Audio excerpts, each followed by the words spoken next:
Welcome, friend. I'm TK, your tour guide to the past, and you are listening to For the Love of History, the podcast where we talk about world history, women's history, weird history, and author interviews. And today we have a very, very special guest, soon to be Dr.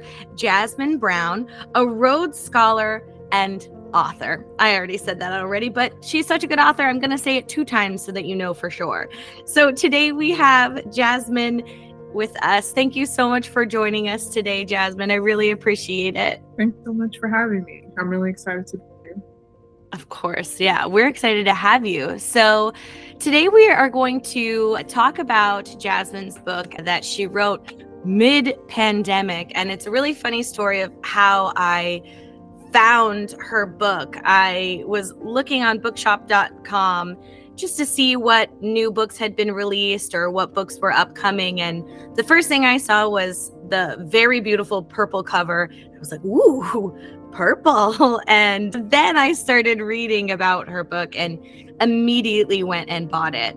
And after reading it, I did my chaotic emailing and got a reply from Jasmine. So I'm so happy that she is here with us today. So let's just get right into it. Can you tell us, a little bit about yourself first? Yeah, so I'm currently a 4th-year medical student at the University of Pennsylvania. I began writing my book, or the research for my book, when I was at Oxford in the UK doing my master's in history of medicine, which was funded by the Rhodes Scholarship. And I was so inspired by what I was learning, and I actually had never met, so I'm a Black woman, but I never met a Black woman physician until I started this research, and so was just really inspired and felt like they were important stories to share. So I went through the reaching out to a literary agent and that early publication process right when I was finishing my master's and about to start medical school. Got a book deal my first semester in school, and then just finished writing it, and it came out a year ago, so during my 3rd year of medical school. So crazy. Oh my goodness. So going to medical school, writing a book, doing research, she does it all. So the book that Jasmine wrote is called Twice as Hard. And it's the stories of different Black women through history, the U.S. history, from, I believe it's the Civil War up until modern times. I think your most recent story starts in 2003 and then goes until the present day, right? Yeah. Yeah. Let's talk a little bit about that. Can you tell us what your book is about and how did you choose to write about this topic? So I began with my master's dissertation research, which was studying the social and structural barriers from entering medicine in the US. In college, I was doing a lot of biomedical research. I majored in neuroscience, and at the time was thinking I wanted to pursue an MD PhD. So a lot of research, and I, in addition to some of my friends who were like Black or Latinx, had experiences with it in the lab and then in the medical community. So when I got the Rhodes Scholarship, I decided I wanted to study that more, and that's what led to the topic. But as I was doing the research, first it was actually a bit discouraging because I realized how far back these barriers went. But then when I finally learned about individual Black women physicians, I was inspired. And I didn't know before that point that the first Black woman physician was in medical school actually before the Civil War started and became a physician only 14 months after the Emancipation Proclamation was signed. So over 150 years of Black women being in medicine, which was counter to experiences I had growing up where people made me feel like I didn't necessarily belong or could not succeed in a STEM field like medicine. And so to realize no, Black women have been doing this for a really long time. Yeah. I feel like was important to make more readily available. I feel like we're not talking about these stories enough, and if people were more aware history make it counter some of the prejudice that I experienced growing up, and I'm sure many others did as well. Yeah, 1,000%. I bought your book and then got it on Audible too. And I was in the car driving, and that first story came up saying that the first Black woman doctor became a doctor 14 months after the Emancipation Proclamation was signed. And I audibly gasped. I was like, oh, it's incredible. Those kinds of stories really aren't told very much. So you were talking a little bit about how it was discouraging to find these resources. So I guess my question is two parts. How did you do your research, and what were the feelings that came up while you were doing your research? Yeah. Initially, I tried some of the more traditional paths for historical research, like trying to find newspaper clippings or meeting minutes. But the thing that was challenging, especially for these early Black women physicians, is that they oftentimes were not present in these spaces. In terms of the newspaper, people didn't think it was news that this Black woman became a physician. They saw it as a negative thing, not like, wow, this person did this incredible thing, we should talk about it. Yeah. And then when it comes to meeting notes, so there is historically one of the major medical associations, the American Medical Association, did exist in the 1800s. However, they didn't let Black physicians join their organization. So even though Dr. Crumpler and Black women physicians existed, they weren't in those meetings to then be in the meeting notes. And so then I had to look for less traditional ways like oral histories, which ended up being my major primary resource, and then finding secondary resources like different articles to supplement that. But the oral histories were really powerful. Unfortunately for Dr. Cromer, the first Black woman physician, I wasn't able to get an oral history.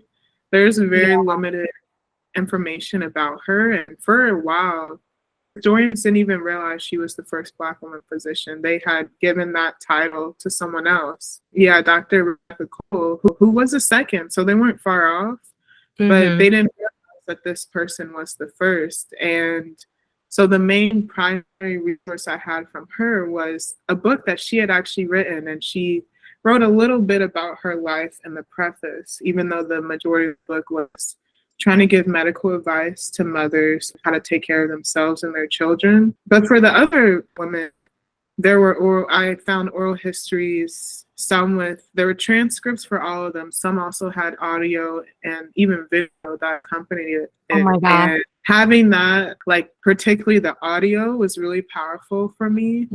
I remember the first one that I found was Dr. May Chen.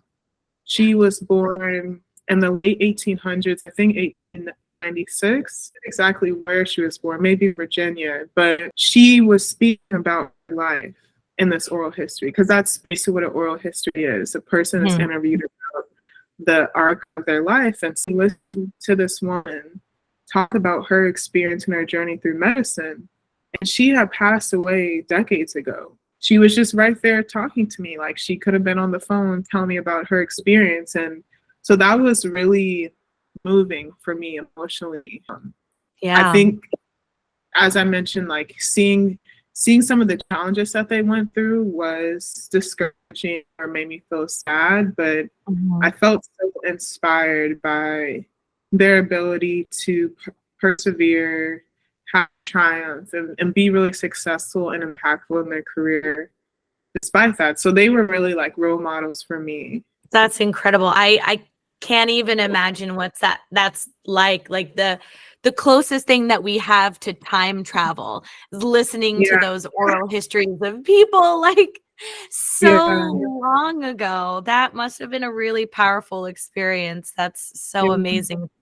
And to share it with us in your book is even better. So I'd like to go a little bit off of the topic of history really quick and ask you about some, like, was there any point, you said that you were discouraged at some points. Were there any points in the process of researching and writing that you just wanted to stop?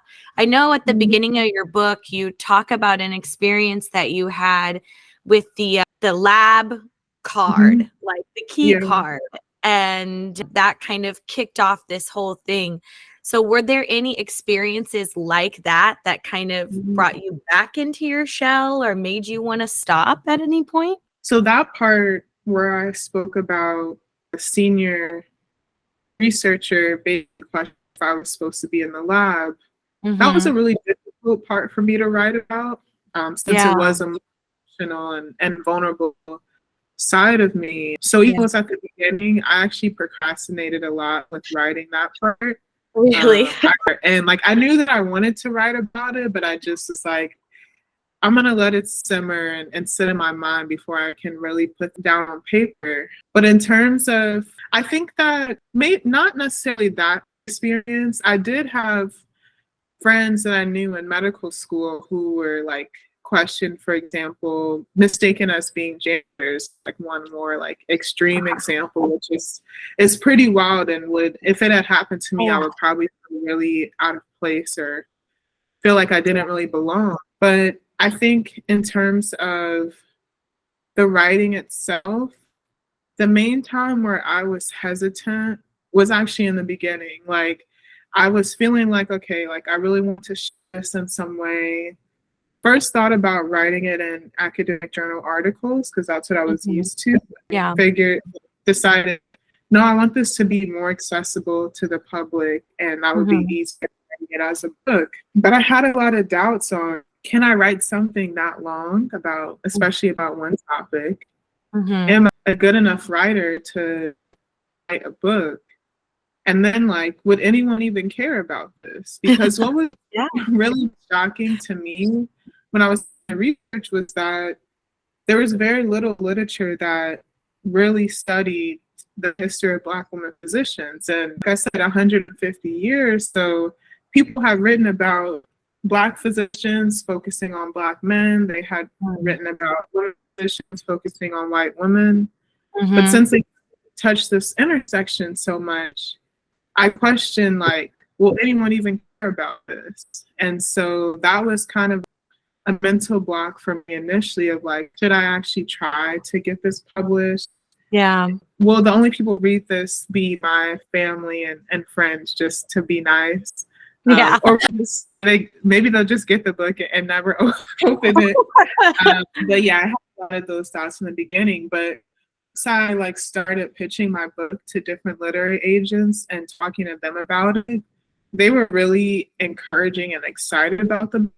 Oh my gosh, I'm so glad. Yeah, and that kind of made me feel more confident, like, okay, these people are experts in what might be a good like book topic. So if they are encouraging me, then maybe this is something worthwhile to pursue. And so once I got tapped into a literary agent and like signed on with a literary agent and then started the process of being a publisher, I started to feel much more at ease at that point. And there were times where maybe I felt tired because a lot of this writing was balancing with being in medical school. But I also was really excited about it and knew that I was going to get it to a point in medical school where I was really busy. So I was trying my best to get it done before I got to that point. And that was a big driver for me that helped me not to stall too long. Yeah, totally. And you also wrote this during the pandemic as well. So did you find that to be like silver lining a little bit more helpful because there was less outside obligations, or was it less helpful? It was more helpful for sure. Like I feel like initially when the pandemic started, I lost a lot of motivation to do much of anything. Like I'm like, what is happening with the world? Like those questions. But after like a month or so, then I put a lot of my energy into the book. And so then that became like a really good base for me to like feel motivated to be excited about the future in spite of all the uncertainty that was going on. Yeah. And even with like the limitation, as you mentioned, of like, oh, I can't go outside as much, or I can't see people as much, I can't travel, which is something that I like to do a lot. This became my space for creative expression and the excitement in my life that at that time had become very dull because of the pandemic. So yeah, it was really great. Yeah. You know, I try always to find little silver linings Yeah. to the pandemic. So I'm not glad that it happened, but I am Yeah. glad that you were able to find that space for Yeah. creativity. I think that's so important. So moving back a little bit into the history. So you have different women in each chapter that you talk about. And I wonder if there was one doctor in particular that really resonated with you, or it was your favorite to write about. So they resonated with me in different ways. I would say at different moments. The one example was some point having an advisor telling me like they didn't know if I could get into some type of competitive specialty that I wanted to do, and actually discouraged, but then remembering some of the women like Dr. Marilyn Gaston, who was discouraged from going into medicine, even in high school because of an advisor. So sometimes I would have to like read the words that I had written and remind myself like, one person doesn't define me and I should keep moving forward. So that was one space where it was like resonated and became a source of encouragement for me. And another person that was really fun to write about and became even more interesting the further I progressed in my medical training was Dr. Mei Chen. I mentioned before, but racial discrimination in hospitals that at the time in the early 1900s many hospitals were not accepting Black patients and they were not hiring Black physicians. And so she actually practiced kind of like a home call and would go to patients' houses to provide medical care. And sometimes she actually worked with someone who was trained in surgery and performed surgeries in these patients' homes. And it was so interesting and like a visual perspective of she would use the patient's bed or an ironing board for their operating table. To imagine that, like someone is laying in their bed and they're doing intra-abdominal surgery on, like that's just insane to me. Like they use the oven to sterilize, the same oven that they cook bread in to sterilize their instruments. It was super cool to think about all the different steps they had to go through to make these procedures safe. And like how it could visualize it because it's like, I know what a bed is. I know what an oven is. And then like thinking about all the different steps all the different roles that they held. She was an anesthesiologist, put them under anesthesia. She was a hematologist who would do the blood typing if they lost blood and do blood transfers. She was on call with Dr. Peter Marshall Murray, the surgeon, waiting until the patient was healthy enough to get up. And like they would enlist a family member to be the nurse, which I cannot imagine being in the room when I have a loved one going through surgery and then having to help somehow. And so just imagining that ingenuity was really incredible to me. And then it became even cooler when I did my surgical rotations and saw like, wait, surgery is one very cool on its own, but also it takes a lot when I'm at a hospital that has so many resources. So how did they like come up with this idea and figure out these different steps to do the surgery for these patients? And then in thinking of the aspect of being on call means like you have to stay there. It can take days for a patient to recover enough to like safely be away from medical attention after surgery. So for these two doctors to just be taking turns being at this patient's home that long, just two of them, thinking of the level of dedication that they had to have and like stamina, honestly, if they were doing so many surgeries to be able to do it. It was just really cool to me, and I think continues to get cooler the more I learn about surgery. So yeah. That was one of the coolest parts for me too, is learning about I think the title of the chapter is At Home Surgery or something like that. And yeah, and I was like, what could this possibly mean? Exactly that. Surgery at home. Yeah. In the book, I noticed that, there's a lot of community, like, I'm forgetting the word, like community togetherness or community support. That's the word I'm looking for. Yeah. Community support. And in one of the stories, the first mobile medical unit, not the first Black woman medical mobile unit, like the first one in the United States was created by one of the doctors that you were talking about. And that came about because of community need. Could you tell us a little bit more about that? Yeah, so that was Dr. Dorothy Farabee. This was like, I think 1930s, a little bit after the Great Depression. And they went to a community in the South that was poor. There were like many sharecroppers, Black sharecropper families who were struggling.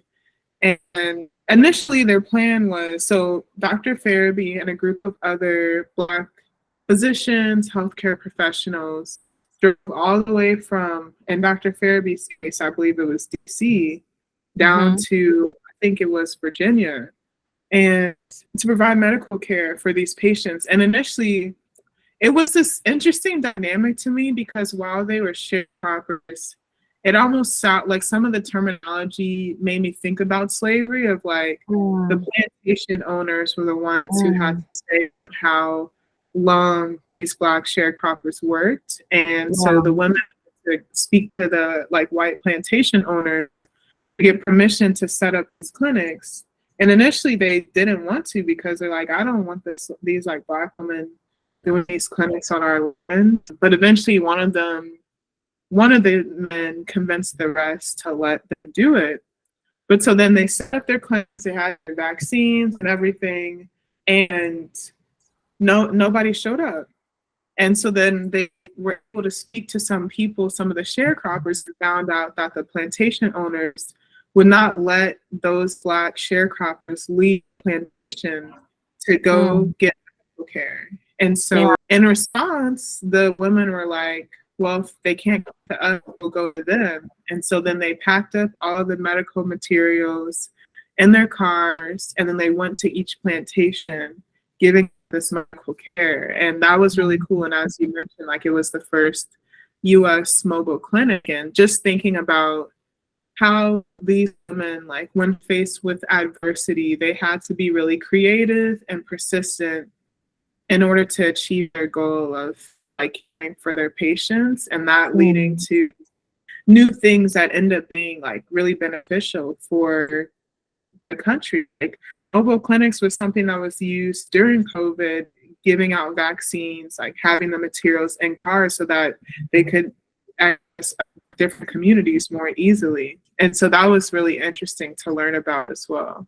Yeah, that was interesting for me to learn about too. I was like, oh my gosh, thank you so much. That's really such a benefit to society to have. It seems like such a simple thing to us now to have a mobile clinic, but I'm sure it was super revolutionary for them at that time, because you just don't think about it. So that's really cool. So I'd love to ask you more about your process of how you wrote the book. So, are you a sticky notes kind of girl? Were you spreadsheet lady? What was your process of writing? For me, it was, especially after I started working with my literate agent, I had a general, but I guess beforehand as well, I had a general outline of what point am I trying to get across? And even trying to figure out how large of a time span should I do? Do I want to try to cover the entire time span? Do I want to focus on one point in time, which initially felt easier because that's how books typically feel. You have a main character, you have the one set in time, you have the plot, you have the climax and resolution. Here I'm trying to combine different stories, some of them connected, some of them not. But the main, like some of them immediately connected, like they interacted with each other. But the main connection in this case was that they were all Black physicians in the same general space of being the US over time. So just thinking about that when I decided that I did want to do the full 150 years, and then trying to figure out who do I want to include, because there is a lot of Black women physicians who've done great things, and what do I want to take out from their story, because they all went to medical school, they all had training afterwards, but I didn't want it to be too repetitive, so I tried to I think it was a lot of big idea first and various outlines. So I mainly used Microsoft Word and just had live outline that I adjusted at various points, trying to think through these different questions that I had of how do I want to incorporate this, what do I want to bring out here. And then I kind of took it step by step. I tried to do it largely chronologically, but sometimes I went a bit out of order, but just one chapter at a time. And that's how I actually managed it in medical school. Of like, okay, I'm doing a cardiology block right now. Maybe in the first few weeks, I can work on this. And my goal is to finish one chapter by X date. And so focusing on that one physician and what I want to highlight her story. And then at various points, I had to take a step back and think about, well, am I connecting them in the way that I want to? And yeah, I guess it was like a constant molding process all through Microsoft Word, though. I was very nervous at various times. Like, what if my Microsoft Word crashes and I just lose everything? I know. So I usually email it to myself so that if I were to have lost the document, go back and change. Yeah. Because it did start to get slow as I went 100+ pages. Microsoft was like, please no. Yeah, but that's basically how I did it. Awesome. Yeah, I always, I love hearing about the ways different authors process their books and write their books. It's so fascinating to me. So at the risk of revealing everything in your book, I'd love to ask you, what is the most important thing that you wanted to get out of this book, or what was the message that you wanted people to understand or realize or feel? Yeah, I would say the big overarching message was that Black women have been in medicine for a pretty long time, and that they've had to overcome a lot of obstacles, but many of them have been able to be very successful. And my hope was that I could inspire the next generation of doctors, especially doctors who are aspiring doctors who may not see themselves in the doctors that they know, or may have been told that they cannot be successful because of some aspect of their identity. So hoping that they will feel inspired by these women and show that even if they don't see other people like them that are in that field, that they can still do it, they can still be successful. And for people who are in medicine or connected to the medical field and want to make it more inclusive, make it a better space, because there are still challenges now, seeing some of the historical roots of these barriers that exist today so that they can more effectively tackle that and make it a better environment. Yeah. I want to touch on that really quick. So what do you, obviously, I think it's incredibly important to have representation, but what is important for you about having diversity in representation and in all fields, the medical field, books, history? What is important to you about this? Yeah, I feel like diversity with different perspectives, way of approaching life, can come beauty, can come better ways at approaching problems and better solutions. Within the medical field, just like these women, a lot of times, because of their experiences growing up or the communities that they're a part of, they were able to they felt committed and invested in a lot of these underserved patient populations that an entire group of people were not allowed to go to a hospital because of the racial dynamics in the country, and people were dying as a result. But these physicians went out of their way and worked extremely hard to find a way to care for them. When it comes to like history and writing, I feel similarly, understanding these different perspectives and different aspects of, for history, like we all exist in this world. And so if there's only like one perspective that's told about history, then a lot is lost and we are not able to know those lessons or know these people who are trailblazers or whatever type of accomplishments and carry that into our lives. I think that is a part of why I really love traveling, actually, because it exposes me to people who live life in a different way, and it has like expanded my perspective so much on how to approach the world, how to approach my life. Like we were talking earlier about how I like studied abroad in China, and just thinking about for the US to being more like an individualistic type of society versus in China being more of a community-based society, and how I think about myself and my accomplishments in relation to others.